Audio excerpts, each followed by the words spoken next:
Tema khotbah saya beri judul Arti Kehadiran. Arti kehadiran. Kalau mau ditempatkan dalam konteks hidup kita, arti kehadiran kita sebagai warga negara, arti kehadiran kita sebagai warga gereja, dan arti kehadiran kita di dalam keluarga. 3 konteks itu. Yang pertama, arti kehadiran kita sebagai warga negara. Memperingati 77 tahun Republik Indonesia, Bapak Uskup Monsinyur Robertus memberikan surat gembala agar kehadiran kita sebagai warga negara ikut memulihkan situasi negara lebih cepat dan ikut membangkitkan supaya pulih lebih kuat. Dengan cara tentu kita mempertahankan Republik Indonesia ini sebagai negara kesatuan berdasarkan Pancasila dan Undang-Undang Dasar 45. Sekaligus mengembangkan kebinekaan, kebinekaan di negara ini yang memang diciptakan oleh Tuhan menjadi negara yang berbineka. Karena ada tantangan berat di situ. Adanya kelompok-kelompok yang ingin menghapus kebinekaan di Indonesia ini. Maka Bapak Uskup menegaskan supaya kita ikut ambil bagian dalam tema pulih lebih cepat, bangkit lebih kuat. Sebagai warga gereja, di dalam bacaan-bacaan kitab suci ini ditegaskan. Bacaan yang pertama, perempuan. Perempuan itu lambang dari gereja. Lambang gereja yang hadir. Perempuan yang hadir atau gereja yang hadir disimpulkan di dalam bacaan yang pertama, kehadirannya harus dikatakan sekarang telah tiba keselamatan, kuasa dan pemerintahan Allah kita. Setiap anggota gereja itu dikehendaki Allah kehadirannya membawa keselamatan, membawa kuasa Allah. Sehingga di situ menunjukkan bahwa setiap anggota gereja yang diurapi oleh Allah itu hadir membawa keselamatan. Kalau ditempatkan dalam konteks gereja paroki Karangpanas, kehadiran Anda di gereja ini harus membawa keselamatan.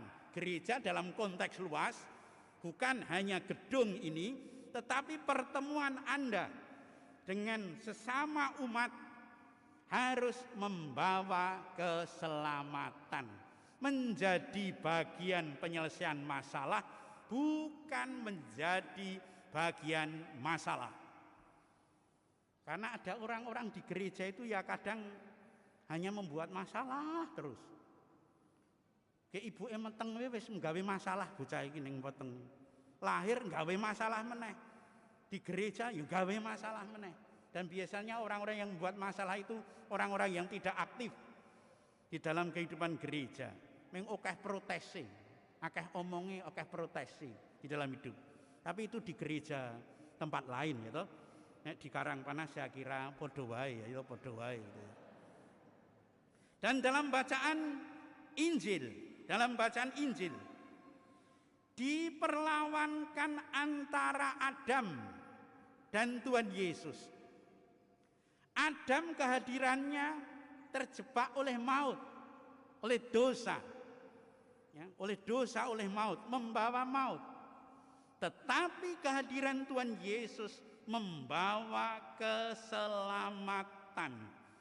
Setiap orang yang bersekutu dengan Dia, yang masuk di dalam tubuhnya menjadi keselamatan. Dan dikatakan dengan jelas bahwa Sesudah itu mereka yang menjadi miliknya pada waktu kedatangannya. Kalau kita ada pemberkatan jenazah lalu mengatakan semua berasal dari Allah, kembali kepada Allah. Tapi itu hanya berlaku untuk orang-orang yang memang bersatu dengan Tuhan. Ya banyak orang yang mungkin berasal dari Allah yang tidak pernah kembali kepada Allah. Kalau jam dinding itu ya, jam kan itu doang berasal dari Allah kembali pada Allah. Doang ini mungkin ada yang doang. Wih, jamnya rusak. Nah itu artinya wongnya rusak. Tidak kembali kepada Allah, berasal dari Allah tetapi tidak kembali kepada Allah. Kok nek mati mung dadi memedi itu, ya. Yang ana memedi pocong kuwi mesti dudu Katolik. Mesti dudu Katolik. Ya. Nek Katolik itu nek sing perempuan ya dadi kuntilanak gitu ya, nek ora tekan swarga, cantik-cantik ya toh. Dadi kuntilanak, sing laki-laki jadi vampir gitu ya. Nah pakai jas itu kata mati itu. Hanya masalahnya di Indonesia itu tidak ada vampir. Maka orang-orang Katolik laki-laki itu semua masuk surga itu ya, semua masuk surga. Bene bapak-bapak senang ibune do nesu gitu terus ya. Itu bacaan yang kedua, ya, bacaan yang kedua. Dan bacaan Injil begitu jelas. Kehadiran Maria kepada Elizabeth membuat sukacita, kegembiraan.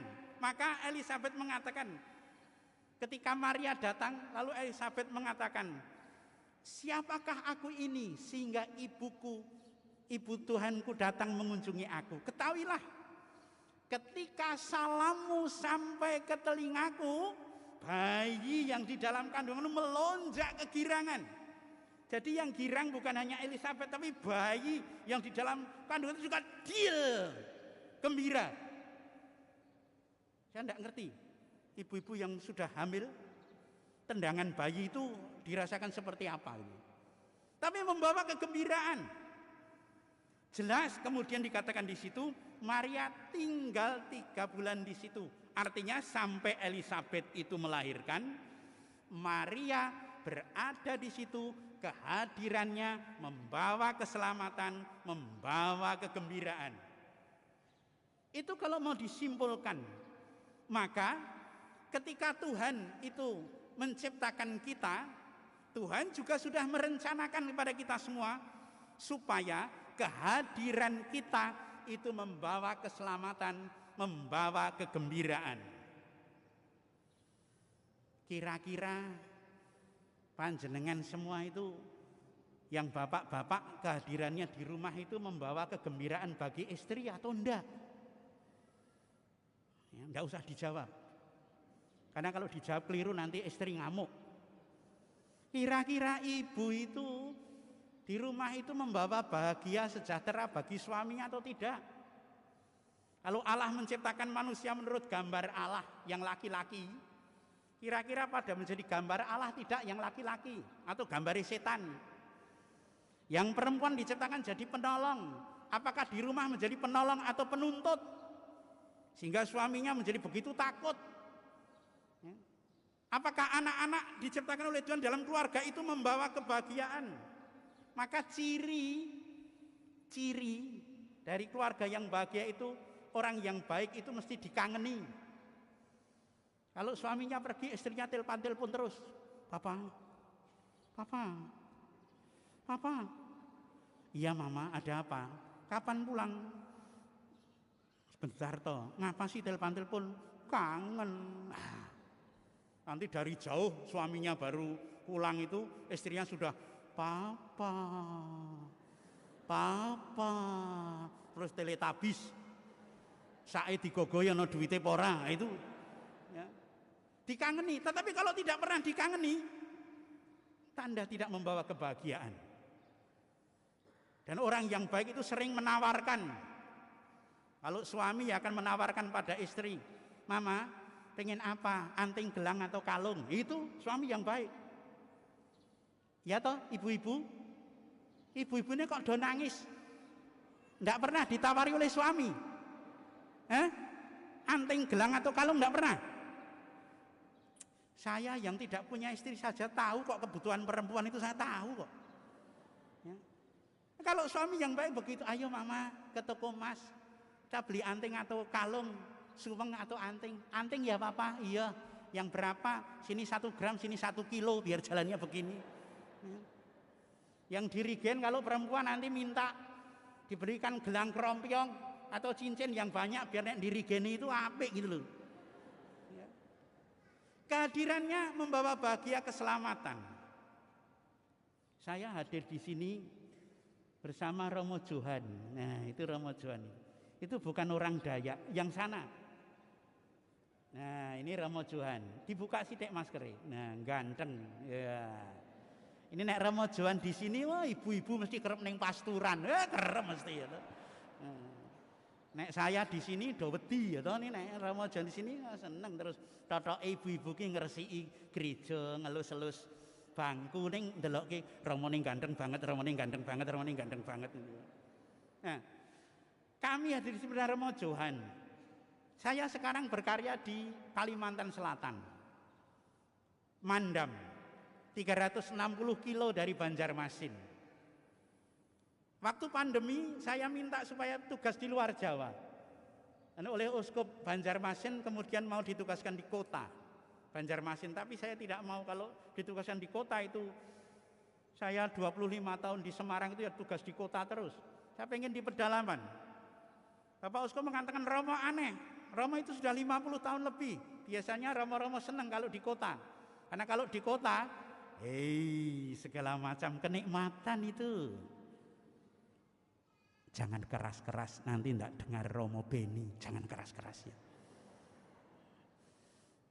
Kalau di kota itu mau misah 1 kilo saja, nanti umatnya sudah telepon, Romo nanti dijemput jam berapa. Nanti Romonya hanya mengatakan, wah saya sudah lama tidak makan pizza. Wah, umat berbondong-bondong pizza. Tapi nek di tempat saya, mau misa jarak 70 kilo, 52 kilo, 48 kilo. Kadang-kala umatnya tidak ada. Bahkan berkali-kali misa sekian, jadi wilayah saya itu paling dekat 18 kilo. Yang jauh itu 75 kilo. Itu kalau misa belum tentu umatnya ada.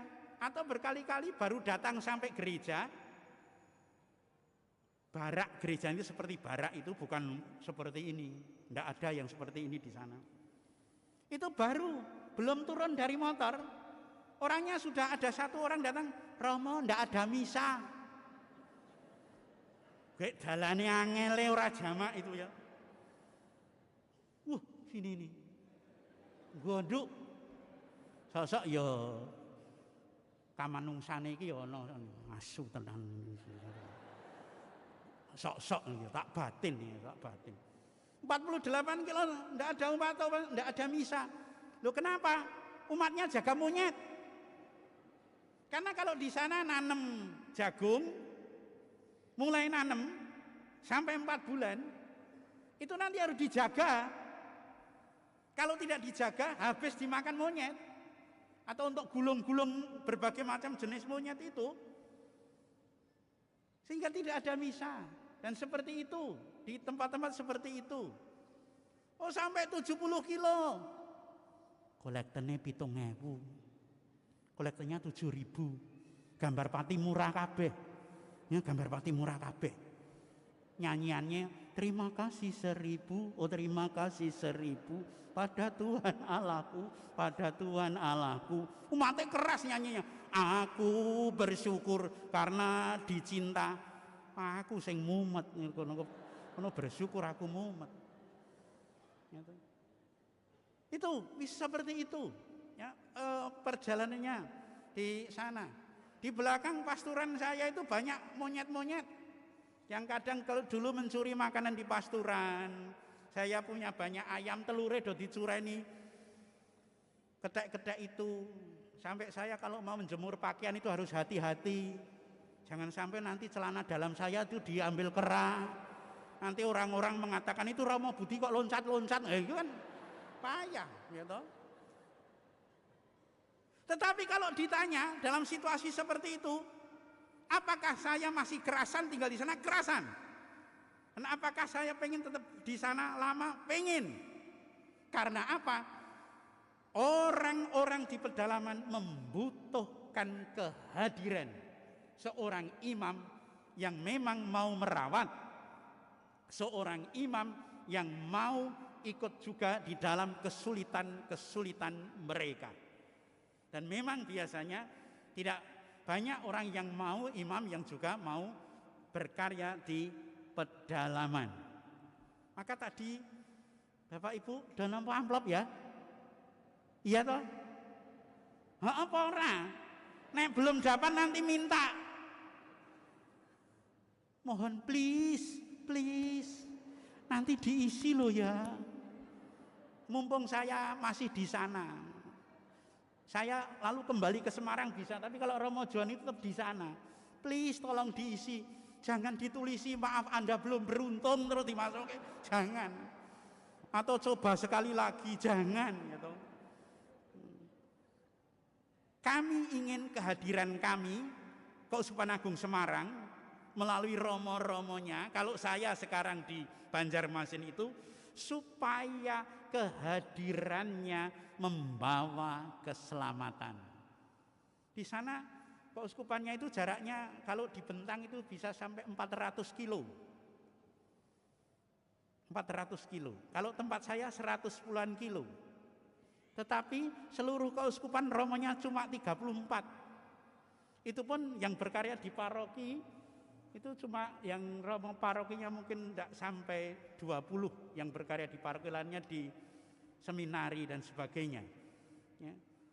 Dan kalau romonya sakit, cari ganti sulit. Nah umat sini kan kadangkala rasa seneng romo iki, wah golek romo liyane. Rasa seneng gereja kene, golek romo liyane. Umat sana pergi ke gereja, saya pernah ceritakan 88 kilo. Bapak, ibu, anaknya telu numpak pit motor. 88 kilo.